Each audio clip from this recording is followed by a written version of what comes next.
Hello, my name is Tony. I'm 42 years old. This story began more than 10 years ago, but we're continuing it because the main person involved has come back with so much audacity that I feel the need to share this incident with all of you. I know my sister-in-law loves to watch these, so if you're listening, I hope you're even more ashamed and embarrassed. Let's start from the very beginning. Sasha, my sister-in-law, and I were best friends even before I met her brother. We became friends in middle school and have been inseparable since the day we met.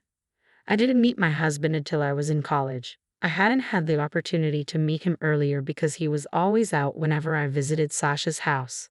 When he moved away for college, I didn't get a chance to meet him. I actually met him by chance. I had seen his face in family pictures at Sasha's house, so I recognized him when I met him for the first time at a bar. He didn't know who I was and approached me. I was surprised but let it play out. By the end of the evening, I told him I was his sister's best friend. He was shocked but said I was too pretty to let go. He continued to pursue me, and after Sasha said it was okay, we started dating. We got married 2 years later and moved in next to Sasha and her husband Brett. After a year of marriage, Sasha and Brett had a baby girl, Via. I loved Via to bits. She was the cutest kid with the loveliest smile and laugh. The only issue was that Via was born with some birth defects that left her partially blind. For the first 5 years of her life, she struggled to adapt to her surroundings. It wasn't because she was stupid or couldn't grasp things properly. Rather, her parents refused to accept that their daughter was visually impaired. They would put her in situations where she had no experience, which were potentially dangerous because they wanted her to live a normal life. Now, don't get me wrong. I fully believe in making our societies more accessible for people with disabilities so they can live better and more normal lives. But when I say that Sasha wanted Via to live a normal life, I don't mean she wanted to make things accessible for her. One incident that comes to mind is a time we all went to a park. People usually came to the park for picnics, played dates, and exercise. Via and I went to spend some time together. There was a specific path in the park meant only for bicycles. While Sasha was absorbed in talking about something, I looked around for Via and noticed she wasn't near us. I panicked and asked Sasha if she had seen Via. Sasha, have you seen Via? I'm really worried. Don't worry about it. How can you be so calm? Via could be in serious danger. Calm down, Tony. Calm down?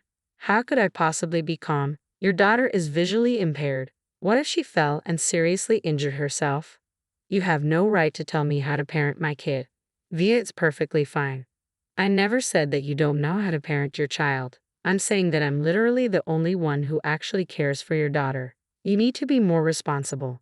I know what's best for her, and I don't need you to interfere or tell me what I'm doing is wrong. Why are you trying to fight me right now? She could be hurt right now. You need to take this seriously. I am her mother, not you. Back off and let me handle it my way. At that point, I was too panicked and angry to continue talking to Sasha. I started retracing our steps to find Vita. Sasha kept angrily calling me back and yelling that we weren't done talking. I ignored her. My heart was racing too fast to care about Sasha.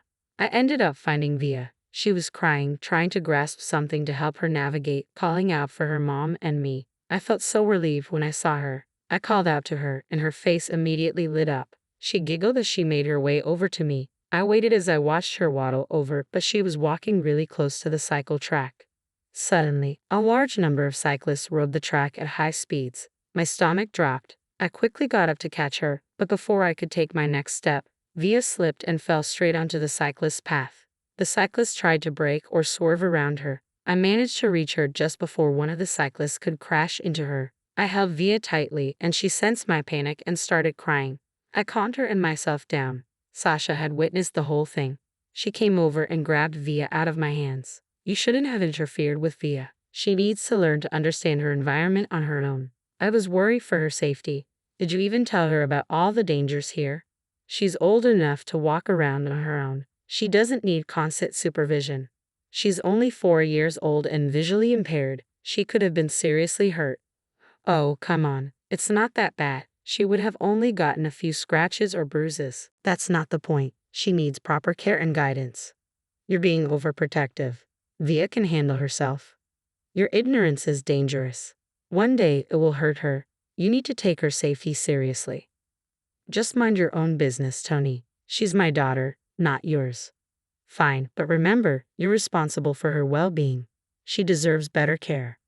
Sasha grabbed Via and walked away. I felt so baffled and angry. How could someone treat their own child this way?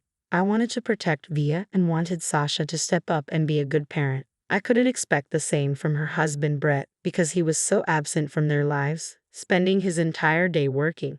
But thankfully, the universe heard my plea. It was heartbreaking the way it happened, but I was kind of glad that it did.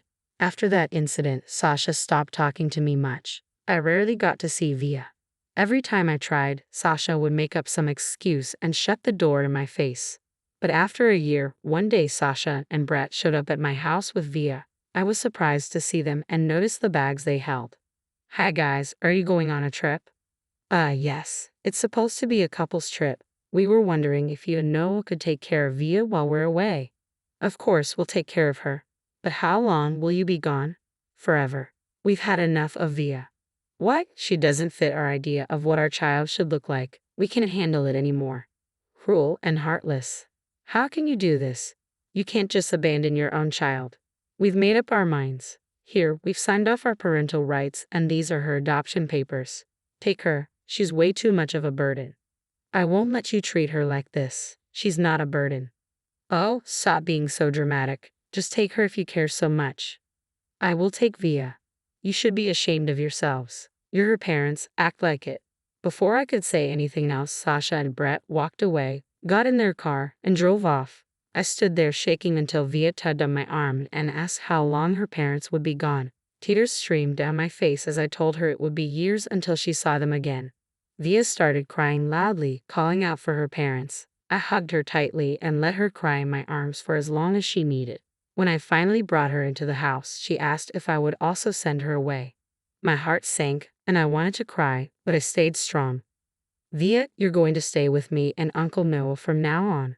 Does that mean my mom will come back? I don't know, sweetheart. I can't say for sure. Okay, but you and Uncle Noah are more fun than my parents anyway. Oh, thank you, sweetie. We'll take good care of you and we'll always be here for you. Can we have more game nights and movie nights? Absolutely. We'll all have fun together. Yay, I love you, Aunt Tony. I love you too, Via. Always remember that. That evening, I told Noah about everything that had happened. He was furious with his sister and brother-in-law. He tried calling them, but his calls always went to voicemail. As the days passed, we slowly accepted our new reality. We were overjoyed to take care of Via. Even though she had been neglected, she was still very well behaved. It was a joy to watch her grow up. Eventually, days turned into months and months into years. Via grew into a beautiful young woman. We got along so well that we even forgot about Sasha and Brett. Via stopped calling us Aunt Tony and Uncle Noah 6 months into living with us. We became her parents in every way, and we loved her deeply. Though she was still mostly blind, she got much better at finding her way around. When she was 12, her doctor told us there was a new development in medicine that could restore Via's vision. We were shocked and asked if it could be fully restored. The doctor said, while it might not be 100%, they could achieve about 85%. We were overjoyed. That night, we sat down with Via to talk about the news. Via, sweetie, how do you feel about the news? I'm scared, Mom. I don't want to lose what little sight I have. It's okay to be scared, but we'll make sure to find the best doctors to help you. Really, Dad? Do you promise it won't make me fully blind? We promise. We'll choose the best places with the highest success rates. You'll be safe. Okay, I want to do it, but I'm scared. It's natural to feel scared, but we'll be with you every step of the way. I know. I want to see what my real parents look like. The fact that the first people Via wanted to see after her surgery were me and Noah made us both tear up. We were blessed with an absolute angel in our lives. The surgery was scheduled for the next month, so we spent the days leading up to it together, having fun game nights and movie nights to distract us from the nervousness. Finally, the day of the surgery arrived, and it went successfully. It took Via 6 months to fully heal, but Noah and I stood by her every step of the way. During this time, we grew even closer as a family. The next few years were blissful. Via regained a good portion of her sight, and it was adorable to watch her look at everything with fascination. The best moment was when she finally got to see Noah and my faces clearly. She began crying and telling us that she loved us. We hugged her close and told her the same. Since then, she would take a good look at us every day and compliment us. She said it was her way of making up for years of only getting compliments and never being able to give any back. One day, our happy little bubble burst. Noah and I had taken the day off because Via was on summer vacation and was hanging out with her friends while we prepared lunch. We heard a loud banging on the door. My heart started pounding. Noah cautiously approached the door and opened it a little. His eyes widened and he quickly shut the door, turning to me with a pale face. I asked what was wrong, and he told me Sasha was outside. Before I could fully process what was happening, my body switched to autopilot. I threw open the door and saw Sasha standing there, looking apologetic. "Tony, can I come in? You were never invited back into our lives. What do you want? Please, I'm sorry for running when things got hard and dropping my burdens at your feet. I was young and stupid. I didn't know what to do, so I ran. You still haven't changed. Really, I don't know if you have, coming here, calling the child you abandoned a burden. I just wanted to meet my daughter. No drama, I promise. Via is no longer your daughter. You signed over your parental rights to me and Noah. She's still my daughter, no matter what you say." "No, she's not. You made that choice. Leave now. We don't need you here." Sasha's face paled and she stuttered, trying to come up with excuses. I didn't want to listen, so I moved to close the door, but Sasha stopped me. She then broke down and told us why she had come. "I came to see Via because I need to talk to her about something serious." "What could be so serious that you decided to show up after 12 years? Brett is really sick and needs stem cells. We want to try every possible DNA match, including Via." "I understand, but this is a lot for Via to take in. I'll talk to her and let you know her decision in 3 days." "Thank you, and I'm sorry for everything I did in the past. Apologies won't change what happened, but I'll make sure Via knows about your request." I was upset and enraged as Sasha had reached out only because she needed something, not because she cared about Via. I wanted to turn Sasha down on Via's behalf, but I knew that was wrong. So I patiently waited until Via got home. When she did, Noah and I sat her down. "What's wrong, guys? You look worried." "Well, your biological mother, Sasha, visited us today." "Why would she come here? What does she want?" "She wanted to talk to you about something serious. Your biological father, Brett, is sick and needs a stem cell donor. Sasha came to see if you could be a match." "Is Brett okay? Should I do it?" "We don't know his condition for sure, sweetie. It's your decision, and we'll support you no matter what you choose." "How long do I have to decide?" "You have 3 days to think about it." "Okay, I'll take some time to think it over." Via then said goodnight and locked herself in her room. Noah and I were very worried. We ate our dinner in silence and left some food by Via's door in case she wanted to eat.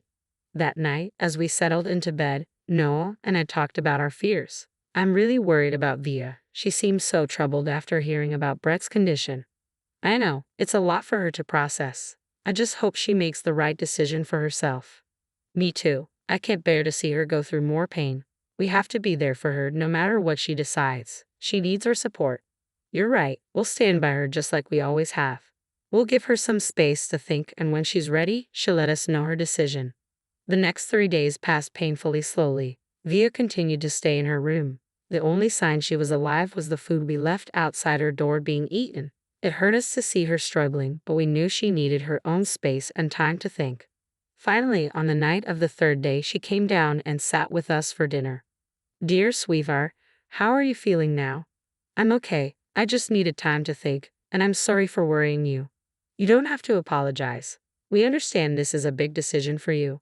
"That's right, honey. We support whatever you choose. I've made up my mind. I won't be donating anything to Brett." "Are you sure about this?" "Yes, Dad. I have my reasons, and I want to say them with Sasha here." "Okay, we'll be here with you when you talk to her. You don't have to do it alone." "Thanks. I have to admit that I was happy with what Via chose. I didn't really care about her reason for not wanting to donate.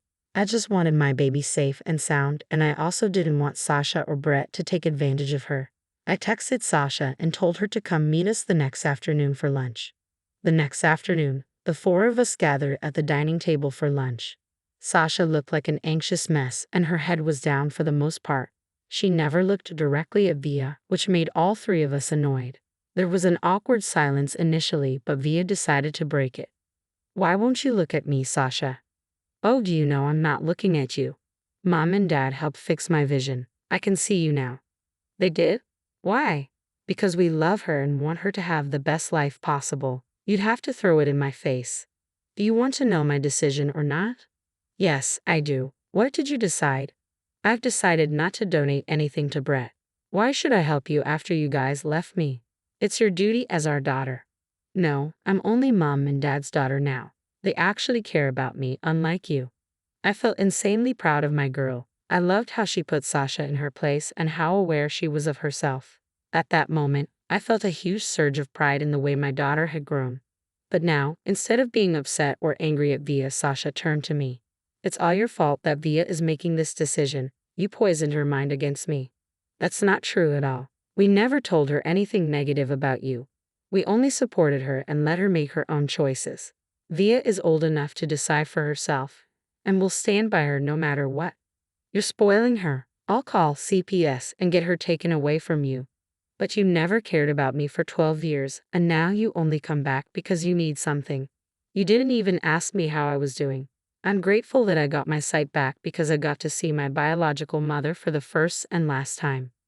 With that, Via got up from the table and walked into her room. Sasha looked gobsmacked. No, and I calmly asked her to leave our house. Sasha tried to fight, but we didn't entertain her. No squared up to her and scared her away. We gave Via some time to cool down and collect herself after Sasha left. We then cautiously knocked on her door. When she let us in, we had a quick talk with her. Before we could even ask her how she was doing, she smiled big at us and told us not to worry. We knew she didn't want to really talk about it at the moment. So Noah suggested movie nights, and we enthusiastically made our way to the living room to spend the rest of the day binge-watching crappy movies. It's been a year since everything that happened. Via has healed and grown a lot more. We haven't brought up the incident with Via, but we know that she's okay, and that's all that matters. If there's only one thing I've been saying, it's that there's nothing better than loving and raising your child in the right way. And no matter what the consequences, always stand up for yourself.